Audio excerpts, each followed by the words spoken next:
ভাই আপনি কি রায়হানিজম ট্রাভেল এন্ড ফুড থেকে রায়হান ভাই?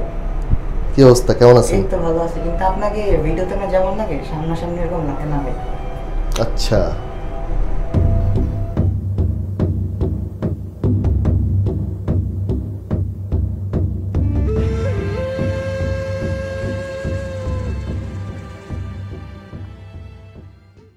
আমার হাতে চলে এলো থাইল্যান্ডের নাম্বার ওয়ান কসমেটিক ব্র্যান্ড মিস্টিনের তিনটা ফেস ওয়াশ, যার 3 রকমের কাজ। যেমন উজ্জ্বল ত্বক পেতে ব্রাইট বুস্টিং, যাদের দাড়ি আছে তাদের জন্য ডিপ ডিটক্স, আর অয়েল কন্ট্রোলটা বেশ লম্বা সময় ধরে আপনার ফেসের অয়েলি ভাবটা দূরে রাখবে। আর এই ফেস ওয়াশ ব্যবহার করার পর সারাদিনের ক্লান্তি যেন নিমিষেই নাই হয়ে গেল। মিস্টিনের ফেস ওয়াশগুলো ব্যবহার করার পর এখন আর কেউ বলতে পারবে না আমাকে ক্যামেরার বাইরে অন্যরকম লাগে। অনস্ক্রিন এবং অফস্ক্রিন ফ্রেশনেস থাকবে 24 ঘন্টা। মিস্টিনের এই প্রোডাক্টগুলো বাংলাদেশের টপ লিডিং ই কমার্স সাইটে অ্যাভেলেবল আছে।